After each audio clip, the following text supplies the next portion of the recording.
Live from Sin City, it's the Socks and Pinstripes Podcast. And now, here's the star of the show, Giant Dr. Griffin! This is Diet Dr. Griffin back with another episode of the Socks and Pinstripes Podcast. We got a special treat for you today because we're actually here together live for a change.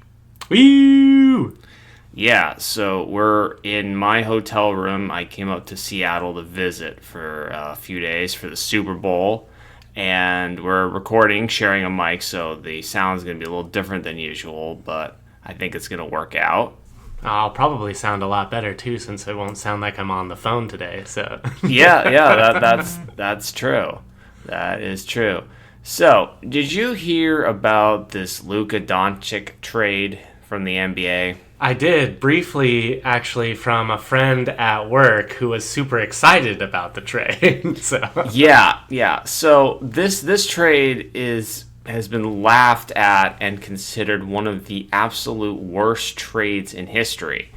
Because you got Luka Doncic, who is 25 years old, and he's basically your franchise player that you want to build around for the next few years. But the new ownership of the group decided to trade him for Anthony Davis from the Lakers, who, granted, is a very good player, but he's often injured. And, in fact, I believe Anthony Davis got injured in his very first game with the Mavericks. And we're waiting to see how bad of an injury that is. So, my dad was saying that Anthony Davis was the only person who played defense on the Lakers, so it should be interesting to see how that team's made. Yeah, he was definitely known as a defensive player, and he's one of those rim protector big men. So everybody was saying that the Mookie Betts trade to the Dodgers is no longer the worst trade in recent memory. Well, some people are saying it's all time, but I don't know that I necessarily agree with that. So, it also is coming up on the 5-year anniversary of this trade as well. So, I thought this would be a great time to go back and talk about this. Yeah, remind me what the trade was again for Mookie. It was Mookie and someone else. Okay, so what ended up happening is that the Dodgers ended up getting Mookie Betts, David Price, and some cash, and the Red Sox ended up getting Alex Verdugo, Jeter Downs, and Connor Wong. The original trade was supposed to include Brusdar Graterol, but they had issues with him under the medical records. Oh. So I think Classic. I think Jeter Wong was thrown in. Jeter Downs was thrown in to kind of offset that, but I don't remember the specifics on that side of things. Honestly, I really hope Graterol stays healthy because he's such a great reliever, so kudos on accidentally getting to keep him for the Dodgers. Yeah, I think the Red Sox were looking at him as a starting pitcher. Okay. I think they kind of thought he was going to be a starting pitcher, and then he ended up only projecting out to be a reliever, and I think that's why they didn't accept the trade. Okay. He might be out for a major part of the year this year with Tommy John, or something happened with his throwing arm. Yeah, so I haven't really looked at what Graterol's been up to, but we've had about 5 years now. We can really thoroughly analyze the trade now and see if it was good or bad, but you kind of have to delve back into the context of the trade, and really, the Red Sox ownership just put Chaim Bloom into a terrible spot. I think only now, over the past year or so, once Bloom got fired, that I think the Red Sox fan base have realized that maybe he didn't do as bad of a job as everybody thought he was doing. And now you look at what Bloom did. He has two of the top. Well, now the Red Sox have two of the top prospects in the game, and Kristen Campbell, a second base prospect, and Anthony Roman, an outfield prospect, who are both expected to make major impacts on the Red Sox in the next couple of years. And, of course, you still have Marcelo Mayer, who was the draft pick in the 2020 draft, or 2021 draft, I believe.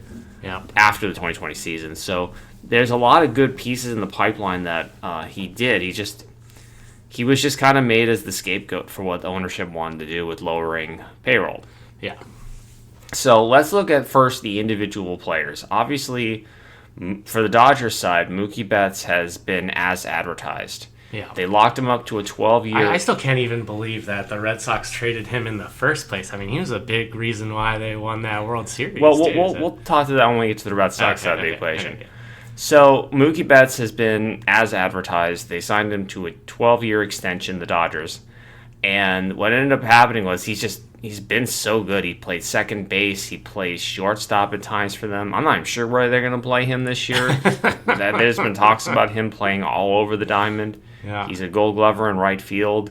He's even... Yeah, I always forget that he's a Gold Glove right fielder just hanging out in the infield doing his thing. I mean, Mookie was a second baseman coming up originally. Yeah, okay. And I always forget that. Yeah. I think he probably got shifted to the outfield because of the Red Sox having Dustin Pedroia at the time. Yeah, that's right. And he was entrenched at second base. Mm-hmm. But Mookie's so talented, he can even bowl a perfect game. Really? Like he's bowled a perfect game. He's bowled a perfect game, not just crazy. Not just in like your friend's bowling league, but like on an actual professional stage. He's up there bowling. I would have to look that up. Yeah. Yeah, he can like win bowling competitions. Like, you know, you hear about how Tony Romo was like probably a better golfer than he was a football player. Yeah. Mookie could probably go on the bowling tour after his career if he wanted to. And would immediately be the fittest person on the tour, probably. Yeah, he'd probably be the fittest guy on the tour for sure, but he'd also do pretty well for himself if he just wanted to do that for fun, you know? Yeah. So the other piece that the Dodgers ended up getting was David Price, and David Price did not do much of anything with the Dodgers. This trade, of course, was made in February of 2010, which was right before the pandemic. Oh, okay. So David Price didn't even play during the pandemic season. He actually, he was one of the players that opted out. Oh, okay. And then he was basically just a high-priced reliever after that because he did not amount to really anything with the Dodgers. And then after his contract ended, he retired. Gotcha. And he was only 36 when he retired. Oh, wow. Yeah. So he ended up pitching only 113 innings with the Dodgers over 2 seasons. And I don't think they got anything close to what they were expecting out of him when they traded for him. Yeah. The biggest thing that they ended up having to pay was his salary. They ended up having to pay half of his contract during that stretch, was $16 million a year. Ooh, jeez. Now, they didn't have to pay that money during the pandemic season because of the fact that he opted out. Yeah.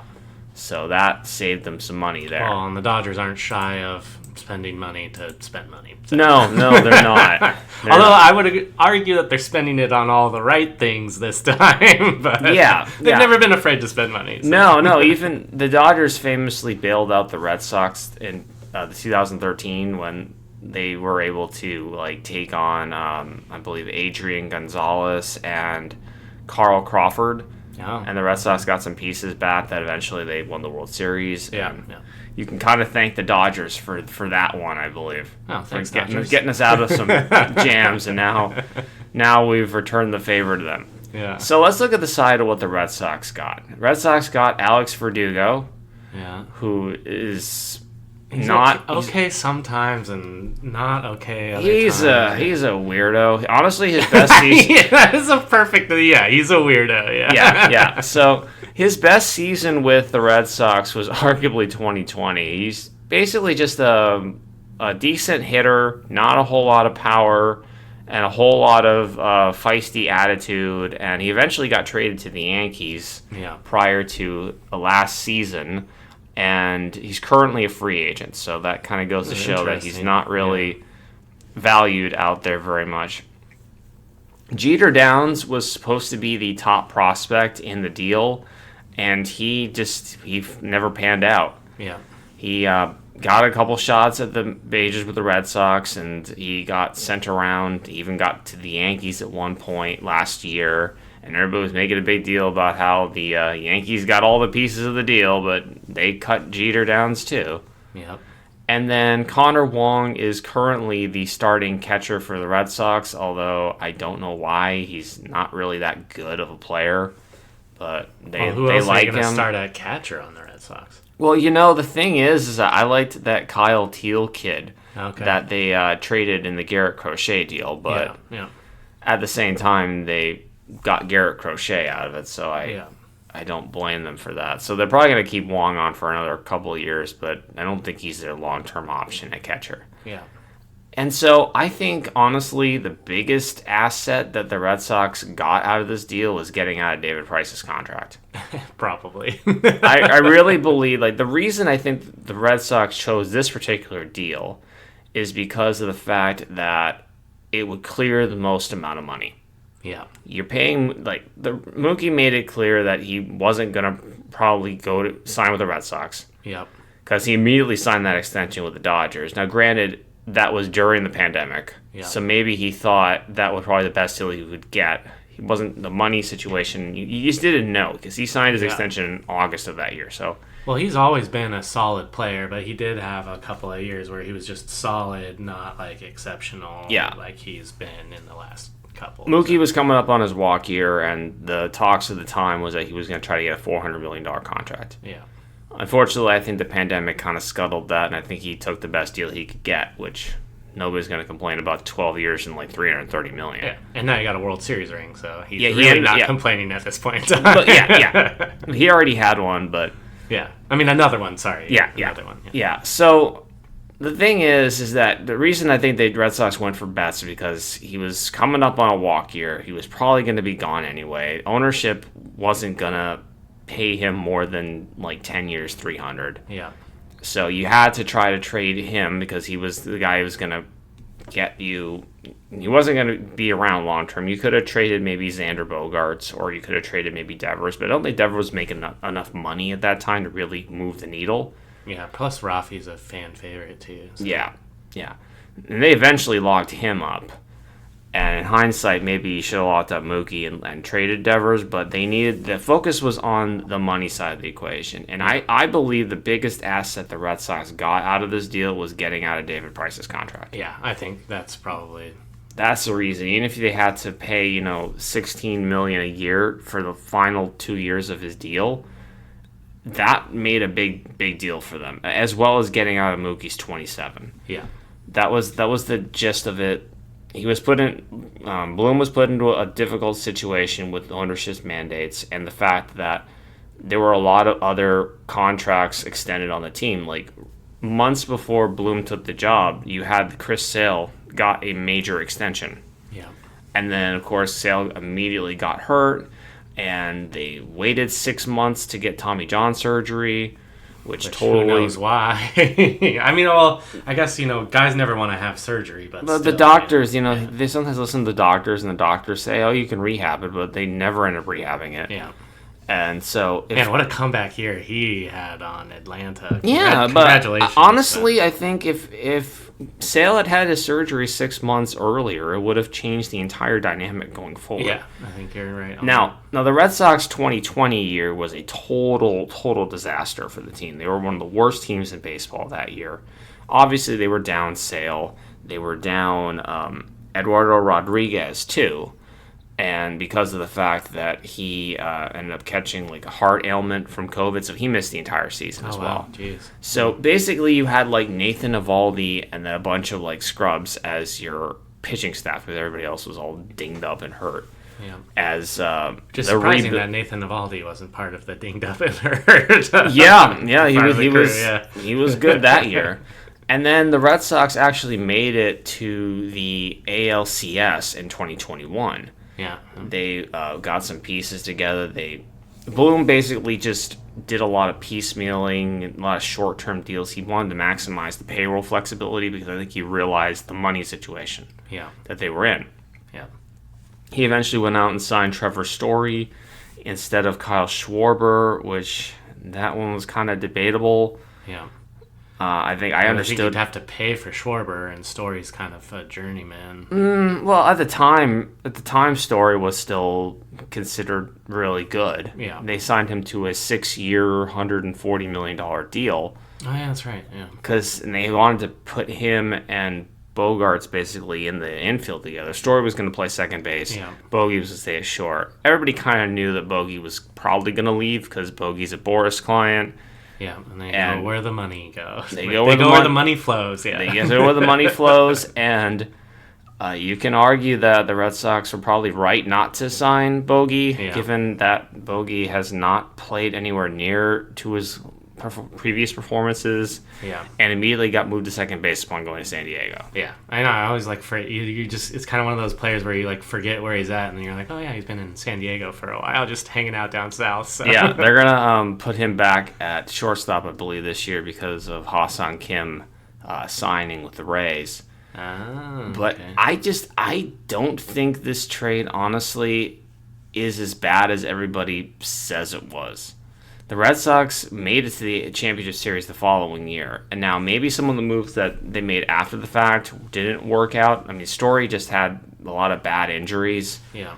And I think, honestly, if Chris Sale had timely Tommy John surgery, and, on August, September 2019. Wait, Trevor Story was the one this year who popped his shoulder out, right? Yeah. In a freak. He popped his shoulder. He signed. He was playing good there at the beginning of the season, so. I mean, it was like a week. It was hard to tell. It was hard to tell. He played good for that week, so. Yeah. Yeah, he was trying to come back. He was a multi-time All-Star in Colorado. I don't think he's forgotten how to play baseball. I just think he's just had a lot of bad luck. He got hit by a pitch and broke his wrist in his first full season with the Sox, but he still managed to hit more home runs and drive in more RBIs than Xander did in half the number of games. Is just that's crazy. Yeah, so he's supposed to be healthy now, and he'll probably be a starter for the Red Sox there. I mean, the Red Sox could have signed Kyle Schwarber. That might have worked out a little better, but they would have still had that middle infield need, and they didn't want to rush Mayer up there, who was the guy they ended up drafting out of high school with the first-round pick in 2021. And honestly, everybody was talking that was probably the best pick of the top 5 in there, although Mayer has not made his Major League debut yet. He probably will in the next year or so. I can't imagine he's going to be down there much longer. Yeah, and it's important not to rush those younger guys too. I mean, arguably you could make the argument that what's his name on the Orioles? They probably, even though Jackson Holiday. Yeah, even though he was crushing it in AAA. I mean, that's the thing. He wasn't in Holiday's case. He had the pedigree and he was earning his numbers in AAA. It wasn't. Mayer hadn't done a whole lot up there yet. Had a bit of a shoulder issue, so we shall see. But I think Bloom unfairly got a lot of the blame for the Red Sox situation. And yeah, he made a couple of free agent moves that maybe didn't work out, but for the most part, at least he's trying and making moves. I mean, better than the Mariners front office. So. Yeah, he was doing the thing. He was brought in from Tampa to try to bring that Tampa attitude to the North. And really, the two most questionable moves he made were Story, which had a lot of fluky injuries involved with it, and Story could still have a good couple of seasons on the back end of his deal. He's just been kind of unlucky a little bit, And then Masataka Yoshida. Yeah, who was fine in his first season, and then he had a good year 2 years ago. That was his first season coming over. Oh, okay, yeah. And then Bloom got fired, and then the new group just didn't like him all that much. They tried to platoon him a lot too. Yeah, they kept they didn't want to play him in the outfield because he was just bad defensively. Yeah, I mean, true. So yeah. So no argument there. But defense isn't everything, especially in left field. I mean, they played Manny out there for years, and Manny didn't do much up there. They kind of you don't. Yeah, you kind of just stick players in the corners who are just kind of just catch it if it comes to you. It's a different attitude when it's not your player that you signed. Yeah, you don't have the same affinity for them. So I think that's kind of what happened. And It's like Mitch ball always flies over your head, Haniger. So yeah. out there in right field. I think evidenced by the fact that Bloom was well liked amongst the other general managers. The fact that you had like 12 general manager candidates refusing to even interview with the Red Sox. Wow. Okay. After Bloom was fired, kind of told the story that, he kind of got a raw deal there. Yeah. And now Bloom is basically going to be taking over in St. Louis now. Okay. He's in this weird situation where, like, they're going to let the guy in St. Louis run the deal, but Bloom's already signed in there and is in the organization. He's going to take over next year when the contract is up. That's a weird situation. They should just let Bloom take over now. But yeah, I mean, especially since he's got a lot of movement that's going to need to happen eventually with that team. Has some older stars who are you're starting to see drop off. I mean, as good as they are, Goldie, no offense. Well, Goldie's gone. Yeah. Goldie signed with the Yankees, and I'll be interested to see how he plays this year. But yeah, and then Arenado's just sitting there with his no trade clause, kind of causing problems. Yeah. And unfortunately, he's kind of like how Kyle Seager was. Probably is playing a little bit longer than he should over at the hot corner. So. Oh, I mean, you got that contract that he's got, and he's gonna stay and finish that out. Yeah. So, I mean, I'm surprised they don't move him. A lot of times they just move him to first base because that's a much better place for, Well, I mean, Arenado has had. Is probably still one of the best defensive players in baseball. I mean, he's not the Platinum Glove winner that he was a few years ago, but he's still probably better than more than half of the third baseman out there defensively. Yeah, I guess you're right on that. So there's been talks that the Red Sox would acquire him, or possibly Alex Bregman, who's still sitting out there as a free agent. And on that note, let's get to some of the free agent news and notes. And let's start with a trade, actually, that happened last week that we forgot to cover on the show. Brad Presley of the Ryan Presley, I'm getting the people mixed up, of the Astros got traded to the Cubs. Yeah, my mind is like right now.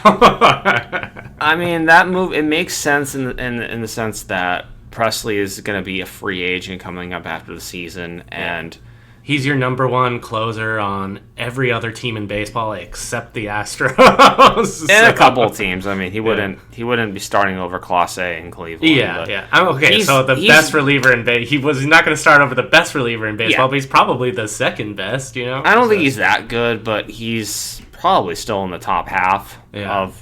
I mean, I'd say he's top 5 easy. Edwin Diaz really dropped off. Hopefully he gets his confidence back, but who else are you putting above him?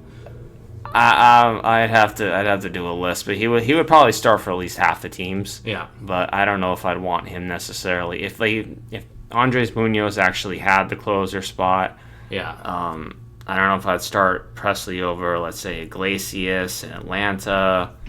Some of those guys are like very kind of splitting hairs. Yeah, I mean, I'd say Iglesias is splitting hairs. They both kind of have the same thing. They both kind of struggle with confidence at points in time. I mean, Iglesias, when he was on the Angels, wasn't even... I mean, he was good. Presley was sort of starting to trend a little downhill his past couple of seasons in Houston, but he's still good. He's still good enough to close, and he didn't do anything to lose his job. He just...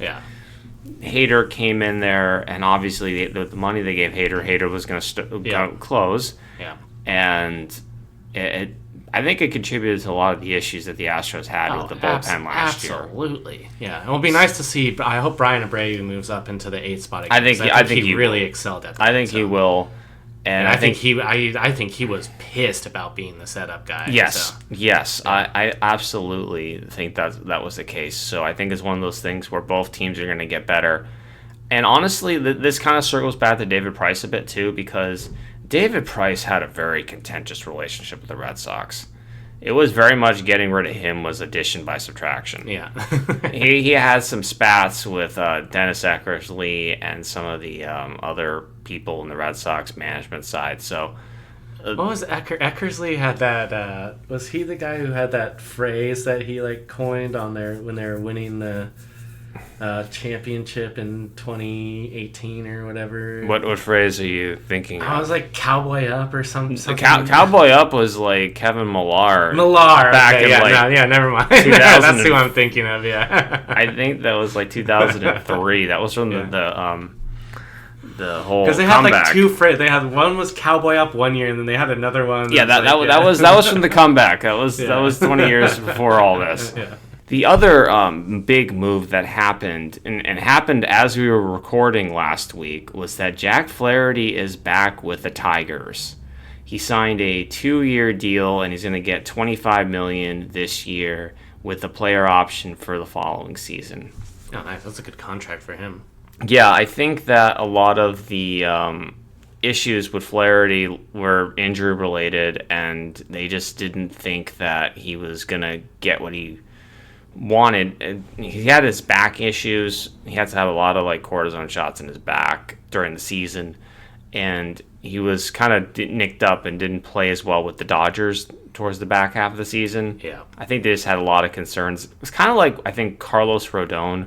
When Yeah. Carlos Rodon had his re-breakout year, he didn't get a qualifying offer. He basically just went to San Francisco on a prove-it deal, and then he got his big deal. So I think one more season with Detroit, and he will probably try to be out there again and get a big deal. Yeah.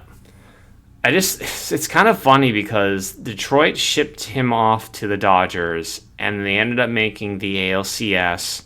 And really, the big reason why they probably didn't win the ALCS is because they didn't have Jack Flaherty, which is just the catch-22 of yeah. I don't think they probably would have still done. Maybe they wouldn't have made it as far as they did have Flaherty. Yeah. But I can't imagine having a pitcher of his caliber would have hurt, given all of the bullpen games, the shenanigans that the Tigers had to do to get that far. Man, that was honestly, I don't know about you, but that was probably the most exciting team in the playoffs this year. Is just watching the Tigers. Oh yeah. They just came out of nowhere, got hot in September, and they knocked the Twinkies out of the postseason there. Yeah, it was just all of a sudden you woke up mid-September and you're like, oh, the Tigers are the last wild card spot? Yeah. When did that happen? I mean, it seemed like the Twinkies had that locked down at the beginning of September. So You would think.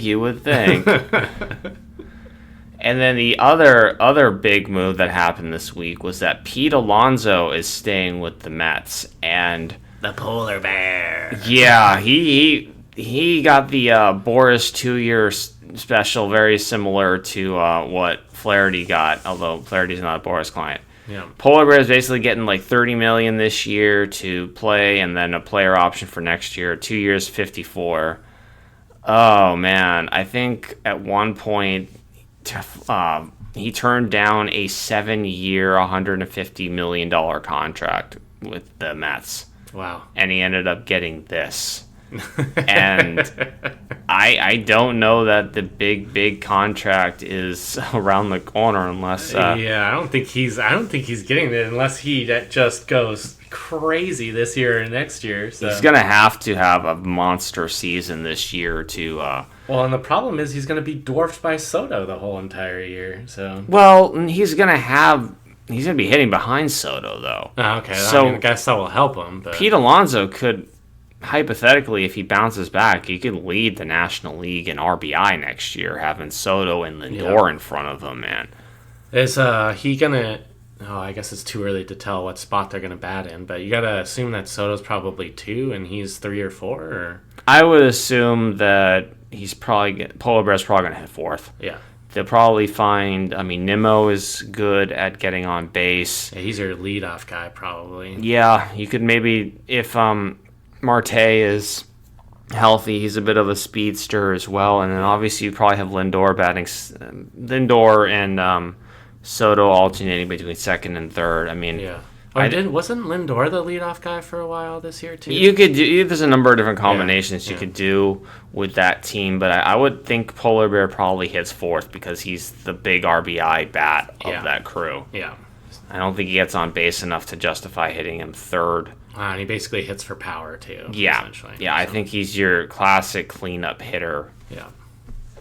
So now you're pretty much just looking at some minor deals. You have, Connor Joe signing with the Padres and Jason Hayward signing with the Padres. You basically just don't have a whole lot going on. Trey Mancini, of course, he had colon cancer a few years ago. He's trying to make a comeback with the Diamondbacks. There's just not much else going on right now in terms of deals. Just minor things like Tim Hill is back with the Yankees, and Ryan Brazier got traded to the Cubs when he got DFA. Just kind of. Who's the Dodgers pitcher who's been blacklisted from baseball? You're right. Urias. Which one? I mean, Bauer and Urias. Trevor Bauer, yeah. And Trevor Bauer is still not coming back, even though he dominated the Mexican League. Well, last year. Bauer signed a deal to play with the Yokohama Bay Stars. Okay. So he's going to be pitching in Japan again. Okay. Yeah, that was his team pitched in previously. And speaking of Japan, Shohei's interpreter got a nearly 5-year prison sentence for like 57 months. They got that stuff cleaned up so fast, and he's probably going to be deported. I'm not even sure if he's going to serve that in the United States or just to send him back. He's not going to serve it in Japan since. Well, he's just that's a good point. He's going to cry into his, however much money Shohei's paying him to take the fall. Pretty much, yeah. Shohei's going to be like, hey, man, what do you want for the rest of your life? You want to be set up? Pick a city in Japan. I'll buy you a house and land, whatever you want. So. Yeah, that whole situation just ended so cleanly. Yeah. And then you had this story come out earlier in this week about how an umpire basically got fired for sharing his betting account with another person. Did you hear about this? No, I did not, but it surprises me not. So. Yeah. So apparently umpires have this weird thing where they can kind of bet on baseball, but they're not really supposed to. So players aren't allowed to, but the umpire, the person who really controls the game, is allowed to. That doesn't make any sense. I know it's completely weird. And they have no evidence that he himself actually bet on baseball, but apparently his buddy that he shared an account with, like a professional poker player, did bet on baseball. So he just got fired. Angel Hernandez is gone this year. Yeah. Goodbye, sir. Never again. Never. Thank you for your retirement. We appreciate you. Yeah. Yeah. So that's pretty much all we got for this week. We got a busy day ahead because we got the Super Bowl coming up later on the day, and it's going to be a lot of fun to watch. You got any closing remarks?